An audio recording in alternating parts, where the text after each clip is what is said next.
Hello guys, this is Royal69501 and welcome to my channel. Before I start, I'm gonna let you know about a few things that been going on. And one of them is, well, I know that I haven't done any videos lately. One, because, well, for the past 2 weeks, not this week, past 2 weeks the comics I got it very late, which it happens, that's okay. And then my son is here, so I'm spending more time with my son than reading comics. So I read my comics when I have a break, because, you know, if I had to choose between my son, spending quality time with my son and the comic books, well, I'm gonna choose quality time with my son. And then once he go back to the States, then we'll go back to my regular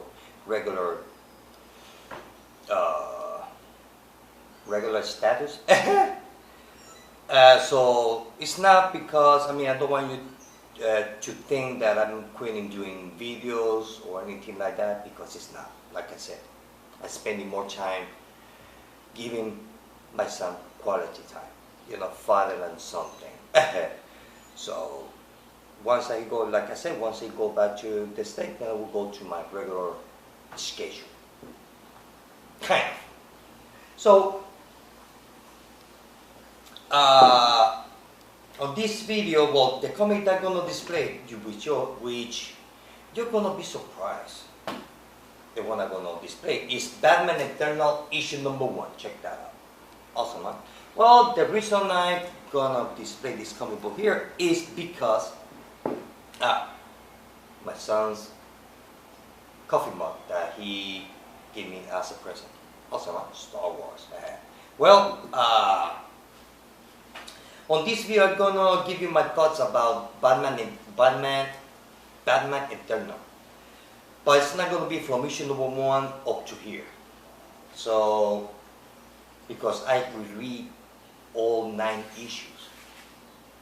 So, I was thinking to start from the last one. I'm going to start from reading from issue #7, because the last one was issue #6, which is with the Spectre. This one here. So I'm going to give you my thoughts from issue #7, 8, and 9. This is the last one that I got this week or last week. Anyway, so from issue #1, these are what I think about this Batman Eternal story arc. Oh, excuse me. It's more than just Falcon and Batman. This whole story arc, it takes over everything that has to do with the Batman. All the bad guys, all the Batman family. So far, we get to see only Red Robin and Batman, on the Batman family.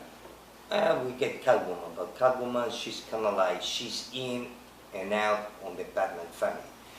In one issue, she can be a good guy, and then the next issue, she can be a bad guy. So Catwoman is kind of like complicated. She's like, it's like she doesn't make up her mind whether she's gonna be a good guy or a bad guy. So she's kind of like in between.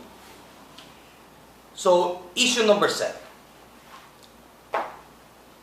On issue #7 starts with the Penguin and his casino. Falcon blew up his casino, because Falcon from the beginning, he wants to take over Gotham City. He wants to be the main guy. Let's call it Kingpin. So he blew up the casino. Also, Falcon, he has the control of the Gotham City police station, actually police force, because the new commissioner of the police station happens to work with Falcon. Falcon, he's the one who put the new commissioner as the boss, which we all thought is going to be the new guy that James Gordon bought in. But no, Falcon said, I don't want this guy, I'm going to the one who's going to be the new commissioner is the one that I choose, not James Garner. So James Garner, he got framed by what happened on the train station. They blew up that he shot somebody, and that somebody happens not to have a gun, and the train, the whole thing blew up, and a lot of dead bodies all over the place. So right now, Gotham City is going through some internal war, gang war. So on issue number 7, it's about Penguin and his casino getting blown, and how Superman saved Penguin's life. Actually, it was Catwoman. So we see Catwoman here, that everything just blew up, and also Mr. Pig. You know, I hate that character, Mr. Pig. I mean, it's not that I hate it because I hate it. Just he gets on my nerves. He's the type of guy that gets on my nerves. Although he's a good character, it's just something about him that doesn't. I don't know. It gets on my nerves. That's all. I don't know why. So Catwoman and the Penguin, they're fighting, arguing because Catwoman wants to take his money, like all we know. So finally, the casino just blew up, and in an indirect way, Catwoman helped Batman save a lot of people from the casino, because when it blew up, the casino was full of people gambling. So issue number 7, it was a good story. It's more like a continuation from issue number 6. That's the thing, that even though that they should have done it in a way like divided in chapters, you know, chapter 1 where it takes 3 comic books or 6 comic books, would be a lot more easier, like they're doing with Superman Doom. You know, you got Infected, Split chapter, chapter 1 of Infected, which it runs in 3 or 4 comic books. Now we are in Public Enemy, which is going to run, I think, between 3 or 4 comic books. So I think that they should have done that with Batman and Superman. Kind of like more organized, but what the heck. So on issue number 8, as we can see here, Batman and Superman issue number 8. Well, here is Batman. This is a continuation of issue number 7. You see, now Catwoman, she went underwater because the casino just drowned. So she's after the money.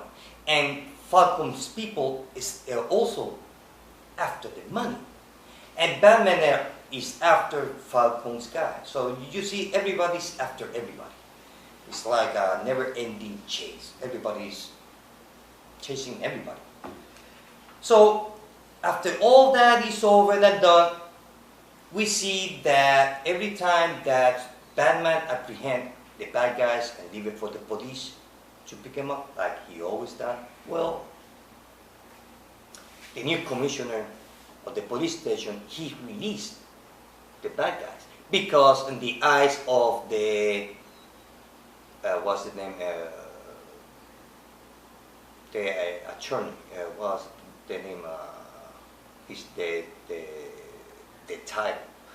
We got the lawyers, district attorney, or at least the commissioner. I believe I think both of them. You see, every bad guy that Batman apprehend and leave it for the police to pick him up, well, they release him because they do not recognize Batman as a good guy, because they do not work with a vigilante. Kind of reminds me of the Arrow TV show, in a way. When they use the word vigilante, reminds me of Arrow TV show, because they like to use that word a lot. So, excuse me. So now we have that for every single guy that Batman apprehend, the police release him. So it's like a never-ending battle. I grab the guy, and they release it from the other side. So Batman see that. They say, okay, wait a minute. What's the point? So Batman is getting very frustrated. Actually, yes, he is very frustrated. So we see that Falcone, he's moving everything. I mean, Falcone, he's just moving all the chips. He knows exactly what he's doing. So now, Batman, he's a public enemy. He managed to have the police force to go after Batman because he wants to destroy Batman, kill him, because he wants to take over Gotham City, like every other guy. Now I'm wondering what's going to happen with Bane, because Bane is also after Gotham City, and after the event of Forever Evil, Arkham War. It's like the story ended with unfinished business. It's like Bane is still out there. So maybe on the future of this issue we're going to see Bane. I assume that Bane is going to be part of this story because it has to be a confrontation unless that Bane is working with Falcone, which I will not be surprised. But knowing Bane that he wants to take everything for himself, he's kind of greedy that way. So, I don't know. Also, we get to see here on issue number 8, Stephanie. You see Stephanie now, she has a price on her head. They want to kill her because she is beginning to know things, because what she discovered with her parents that working with we know who. So now, now Stephanie, she's on the run. Then we see the guy that James Gordon hired to take his place, kind of the new guy that he hired. Well, it's hard to tell whether he's a good guy or bad guy, because he's just right there, you know. That's what I like about the story arc so far, is because it's hard to tell who's a good guy and the bad guy. It's like you're always on the edge. So, excuse me. So the new commissioner, he decided to use the bat signal because he set a trap for Batman, which actually worked. So he turned on the light waiting for Batman to show up, which actually he does. So they start talking, look, you want the same thing that I want. So I don't see the point why every time I get a bad guy, I apprehend a bad guy, you have to release it. And the new commissioner, not Gordon, the new commissioner, he says, look, I do not recognize you as a law enforcement. You're just a vigilante. You're nobody. And Batman doesn't like that. So this new commissioner, he set a trap with a bunch of policemen with live ammunition, tear gas, taser, grenades, you name it. So before that the new commissioner can give the signal to set the trap for Batman, the new guy, I think his name is Forbes, I forgot his name, there's just so many characters here. When he was going to give the order, the new guy that James Gordon hired at the beginning of the story arc, of this event, he gave the signal with smoke grenades. So that's smoke, so the guys, they follow orders, they throw smoke grenades, which is supposed to be on the end of it, but he knew what he was doing. They just giving, actually he helped Batman to get away from that situation. So there's a big fight, punching, kicking, biting, stretching, pulling hair, typical Batman things. So just in that right situation, the new guy, he had, you know, Batman was on the ground and the new guy was pointing his gun Batman's head. He had Batman. He just can shoot him right there in the head and would be over. Regardless that the Batman mask would be bulletproof or not, well, either way, he's going to be knocked out or dead. One of the two. So, the new guy, he didn't shoot Batman. He let him go. Actually, he helped Batman escape that trap. So now we know that this guy, the new guy that James Gordon hired on the beginning, on this issue number 1, he's a good guy, but I'm still not sure about him. But for the story so far, it's kind of like good guy, bad guy. It reminds me of this TV show from the 80s, Wise Guy, kind of like that. So The new commissioner, he's pissed off. He said, you did it wrong. Why do you have to give the signal? I'm not sure about you. I'm not trusting you, and this and that, blah, blah, blah. So the new guy said, look, this was the first time that I saw Batman, and I got freaked out and gave the order without thinking. That was his excuse. Whether the new commissioner believe him or not, believe him or not, well, that's just to be seen. But it was excellent. So Batman decided to go to Japan because he says, I don't know why Falcon came to Gotham City. I don't know why he's creating these gang wars. He doesn't know why. So he came up with this theory saying, well, the best way to find out why he's doing this is by going to his past. And that's where he decides to go to Japan. Which in Japan we see one of the members of Batman Inc. Well, quite a few members of Batman Inc. Which happens to be issue number 9.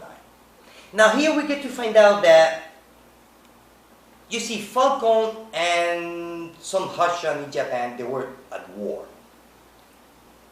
They have the control of some specific city, and then from there take over the crime activities on the whole country. I mean, these guys, they think big.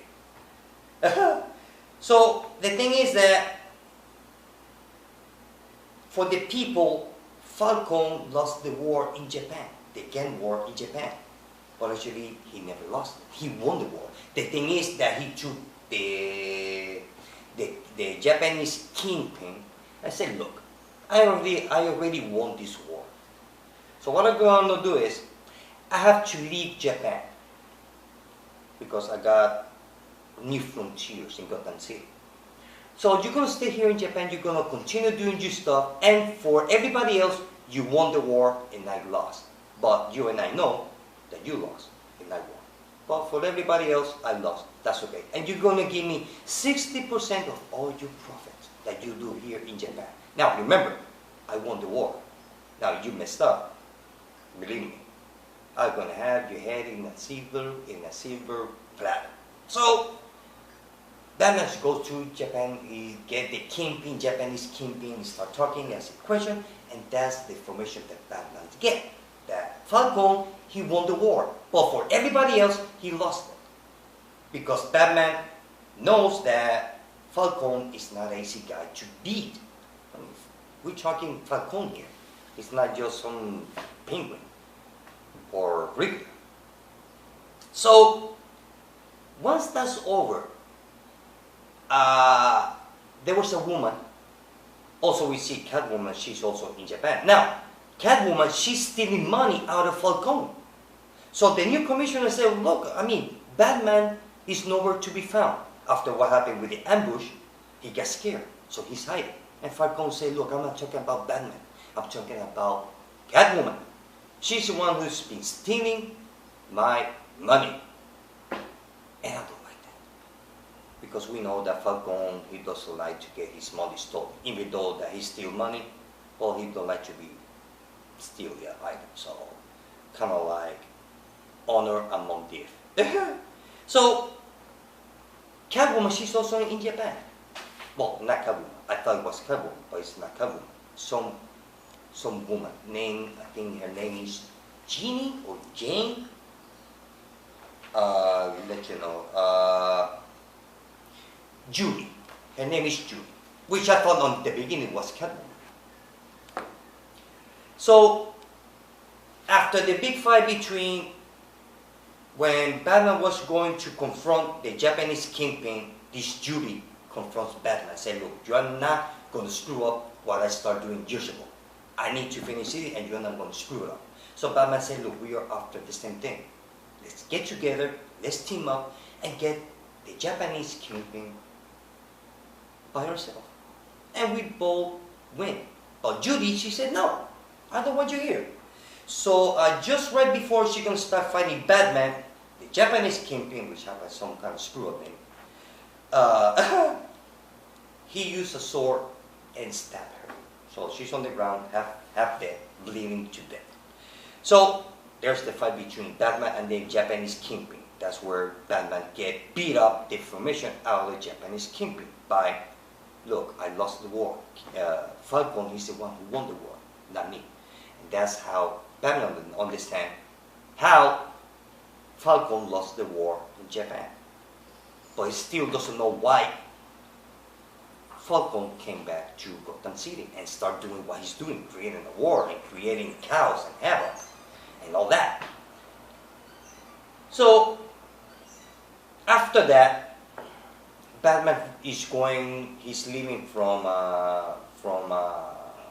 Japan back to Gotham City, and he's taking the woman's name Julie, the Julie woman, on the plane, and he's tell Alfred, look, we need a spare room, get her ready because I am taking a woman back home because she's wounded and she's gonna remain in the mansion as long, well, it doesn't matter how long she will take to be better. You know, and Alfred, he's kind of like the voice of conscience of Batman. That's what Alfred is about. He's not just a butler. He's the voice of the conscience of Batman. In a direct way, indirect way. So Batman said, look, I did a ID checkup with every law enforcement ever existed, police force all around the world, and he had to dig deeper. Happens to be that this Julie is Julie Pennyworth. Whether it's Alfred's daughter, I don't know. I think that it might be Alfred's daughter. So issue number 9, this one here was awesome. Was really good. So as a whole, from issue number 1 to issue number 9, as a whole, I would give it 5 out of 5 because it's really good. It's really good. And it reads a lot better if you, this is a weekly book, which is good. So far it's a 5 out of 5. If you're not reading it, give it a try because you're gonna like it. And for me, I'm having fun reading this whole Batman Eternal. It's a really great story. I'm looking forward for issue number 10. Well, guys, my next video is, I'm gonna be reading comic books in chunks, and then we'll make a small video and I do the whole thing because I'm way behind all my reading. So every time that I would read a chunk of comic books, then I will make a video about it until everything goes back to schedule. Well, guys, this is it. I hope that you like this video. See you later. Bye.